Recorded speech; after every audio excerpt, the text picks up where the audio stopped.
নমস্কার শ্রোতা বন্ধুরা, সকলকে ধর্ম সংকল্প চ্যানেলে স্বাগত। কালী পুজোর আগের দিন ভূত চতুর্দশীতে কেন জ্বালানো হয় 14টি প্রদীপ এবং কেনই বা খাওয়া হয় 14 রকমের শাক? কালী পুজোর আগের দিন অর্থাৎ ভূত চতুর্দশীতে বাঙালিদের মধ্যে 14 প্রদীপ জ্বালানো ও 14 শাক খাওয়ার রীতি প্রচলিত রয়েছে। কেন এই রীতি প্রচলিত রয়েছে, এর পেছনে কি কারণ তা জেনে নেব। তাহলে চলুন প্রিয় দর্শক বন্ধুরা, সেই বিষয়বস্তু নিয়ে এবার আমরা প্রবেশ করি। আশা রাখছি ভিডিওটি প্রথম থেকে শেষ পর্যন্ত দেখলে আপনারা সত্যি খুবই উপকৃত হবেন এবং কিভাবে কখন জম প্রদীপ বা জম দ্বীপ জ্বালানো যাবে, কোথায় রাখা যাবে সেই প্রদীপ, কখন সেটা তার শুভ সময় কি, এই সমস্ত কিছু থাকছে আমার এই ভিডিওতে।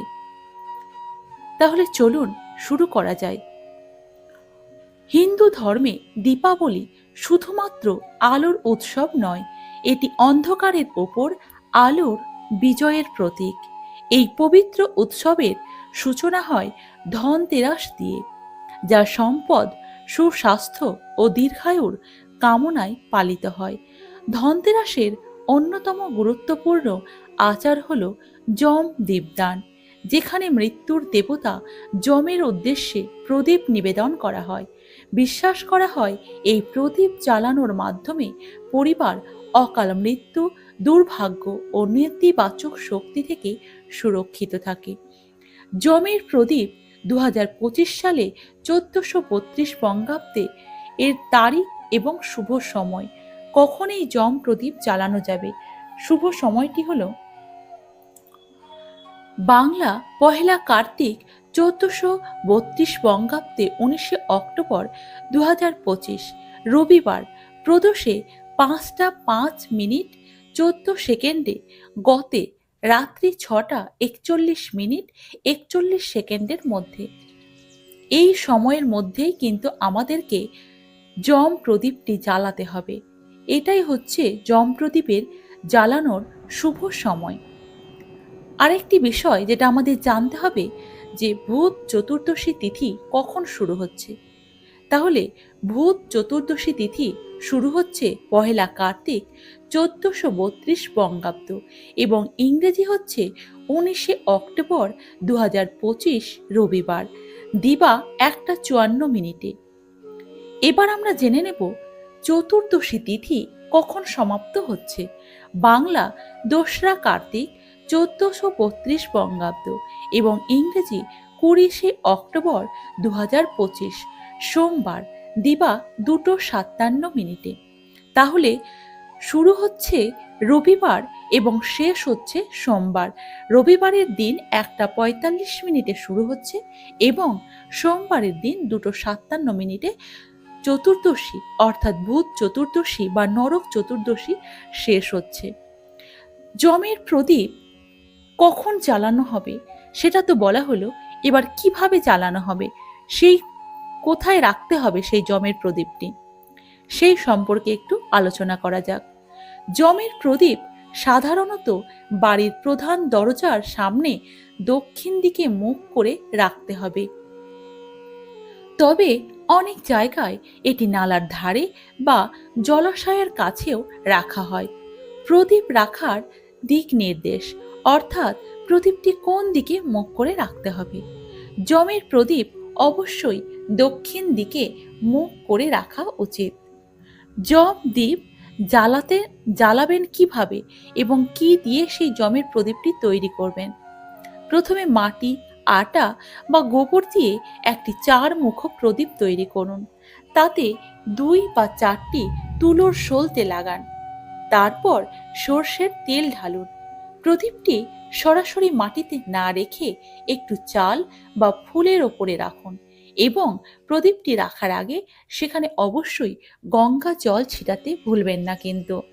গঙ্গা জল ছিটিয়ে সেখানে একটু ফুল বা চাল বা ধান এগুলোর ওপরে প্রদীপটি অবশ্যই রাখবেন।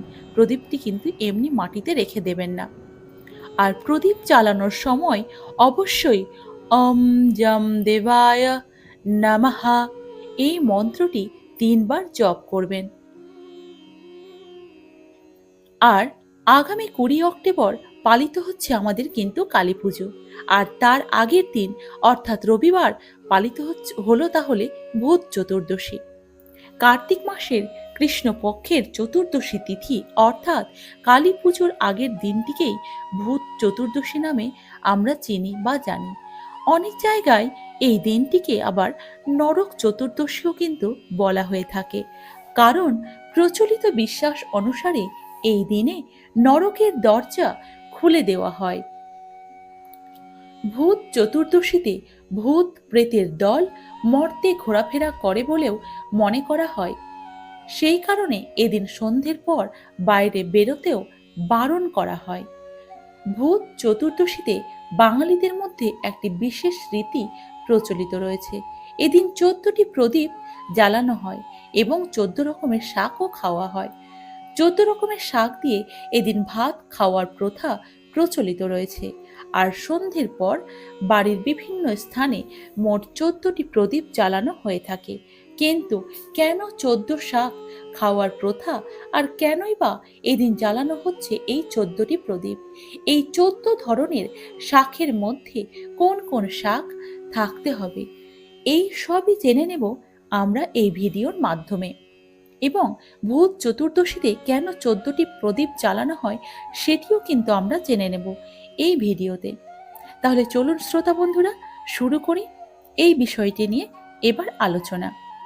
প্রচলিত বিশ্বাস অনুসারে ভূত চতুর্দশীর দিনে কিছু সময়ের জন্য স্বর্গ ও নরকের দরজা খুলে দেওয়া হয়। তখন আত্মারা মর্তে নেমে আসেন। ভূত প্রেত নিয়ে এদিন রাজা বলিও মর্তে আসেন বলে মনে করা হয়। এই দিনে অশুভ শক্তির প্রকোপ বৃদ্ধি পায় বলে একটা বিশ্বাস প্রচলিত আছে। এই অশুভ শক্তিকে নিজের বাড়ি থেকে দূরে রাখতেই 14 প্রদীপ জ্বালানো হয়ে থাকে। যেহেতু দিনটি চতুর্দশী, তাই 14টি প্রদীপই জ্বালানো হবে।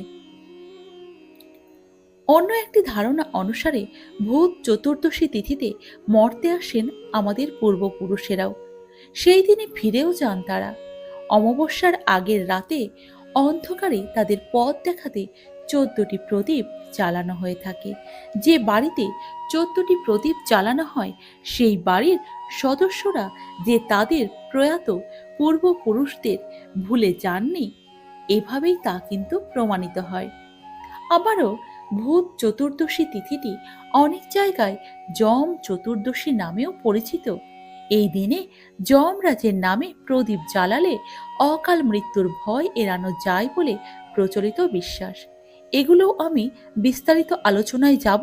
এই সমস্ত পৌরাণিক ঘটনাগুলিও আমি আমার এই ভিডিওতে তুলে ধরব, যাতে আপনারা পুরো ঘটনাটি এবং পুরো পৌরাণিক কাহিনীটি শুনে বুঝতে পারেন যে কিভাবে সত্যি এটার সঙ্গে অনেকটাই মিল রয়েছে। এবং এদিন 14 জন যমের উদ্দেশ্যে তর্পণের রীতিও রয়েছে। ভূত চতুর্দশীতে 14 শাক কেন খাওয়া হয়, এই বিষয়টি নিয়ে এবার একটু আলোকপাত করা যাক। ভূত চতুর্দশীর দিনে 14 ধরনের শাক খাওয়ার রীতি প্রচলিত রয়েছে। এই 14টি শাক হল ওল, কেও, বেতো, কালকাসুন্দা, নিম, সর্ষে, শালিঞ্চা বা সাঞ্চে, জয়ন্তী, গুলঞ্চ, পলতা, ঘেঁটু বা ভাঁট, হিঞ্চে, শুষ্নি, সেলু। এই 14 শাক ঋতু পরিবর্তনের সময় খেলে আমাদের শরীরের রোগ প্রতিরোধ ক্ষমতা বাড়ে। আসলে হেমন্তকালের এই সময় তখন আস্তে আস্তে শীত পড়ে। এই সময় সর্দি কাশি সহ নানা ধরনের রোগের আবির্ভাব হয়। এই সব রোগ মোকাবিলা করার জন্যই শাস্ত্রবিদরা এদিন 14 শাক খাওয়ার নির্দেশ দিয়েছিলেন। ভূত চতুর্দশী ও দৈত্যরাজ বলি, এই পৌরাণিক কাহিনীটিও আমি আপনাদের সামনে আলোচনা করব। কেন দৈত্যরাজ বলি এই দিন ভূত চতুর্দশীতে আত্মাদের সঙ্গে পৃথিবীতে নেমে আসেন। তাহলে শুরু করি এই পৌরাণিক কাহিনীটি। আশ্বিন মাসের কৃষ্ণপক্ষের চতুর্দশী তিথিতে অর্থাৎ ধন ত্রয়োদশীর পরের দিন এবং দীপান্বিতা অমাবস্যার কালী পুজোর আগের দিন বাংলার ঘরে ঘরে পালিত হয় ভূত চতুর্দশী।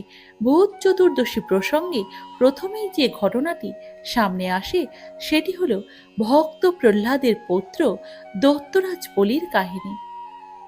পুরাকালে দৈত্যরাজ বলি যখন স্বর্গ রাজ্য দখল করে দেবতাদের তাড়িয়ে দিয়েছিলেন, তখন দেবতাগণ শরণাপন্ন হয়েছিলেন ভগবান শ্রীবিষ্ণুর কাছে।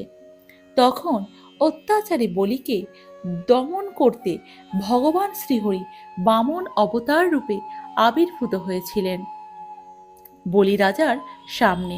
দাবি করেছিলেন তিনটি চরণ রাখার জায়গা। বলিরাজ তাকে তিনটি চরণ রাখার জায়গা দানে সম্মত হয়েছিলেন।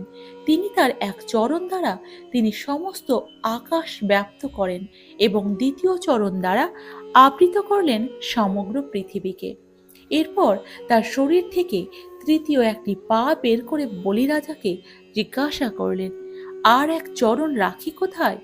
তখন বলিরাজা তার মাথা পেতে দিয়েছিলেন এই তৃতীয় চরণ রাখার জন্য। আর সেই চরণ দিয়েই বলিরাজাকে পাতালে প্রেরণ করেছিলেন বামন অবতার। তবে নিজের এমন দুর্গতি হবে জেনেও বলিরাজা তার মাথা পেতে দিয়েছিলেন বলে শ্রী বিষ্ণু তাকে অমরত্বের পর দিয়েছিলেন।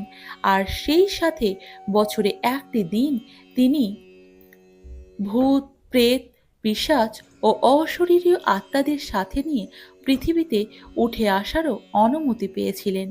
আর সেই দিনটিই হচ্ছে এই ভূত চতুর্দশী। তাহলে বোঝা গেল বন্ধুরা যে বলি রাজা এই ভূত চতুর্দশীর দিনে কেন পৃথিবীতে নেমে আসেন। এবার চাই সেই যে আমরা 14টি প্রদীপ প্রজ্বলন করি, সেই 14টি প্রদীপ প্রজ্বলন করার কি কারণ। 14 জন অশরীরীয় পূর্বপুরুষের ঘরে ফেরা। তবে ভৌতিক ব্যাপারটা এখানেই কিন্তু শেষ নয়। পুরাণ মতে এই দিনে স্বর্গ ও নরকের দরজা কিছুক্ষণের জন্য খুলে দেওয়া হয় পরলোকগত আত্মাদের নিজ গৃহে ফেরার জন্য। তাই পিতৃকুল ও মাতৃকুলের 14 জন অশরীরী পূর্বপুরুষ নেমে আসেন গৃহস্থের ঘরে। যেহেতু মৃত্যুর পর মানুষের দেহ পঞ্চভূত অর্থাৎ প্রকৃতিতে বিলীন হয়ে যায়, তাই প্রকৃতির কোল থেকে সংগ্রহ করা 14টি শাক খেয়ে পূর্বতন 14 পূর্বপুরুষের উদ্দেশ্যে শ্রদ্ধার্পণ করা হয় এই তিথিতে। তাছাড়া 14 শাক ধোয়ার পর বাড়ির প্রতিটি কোণে ছিটিয়ে দেওয়া হয় সেই জল। এই 14 শাক হচ্ছে ওল, কেউ, বেতো, সর্ষে, কালকাসন্ধ্যা, নিম। এগুলো আমি আগেই বললাম আমার এই ভিডিওতে, তাই আর এটিকে আর বলার প্রয়োজন বোধ করছি না। তবে অঞ্চল ও মতভেদে এই শাকগুলো কিন্তু ভিন্ন ভিন্ন হতে দেখা যায়।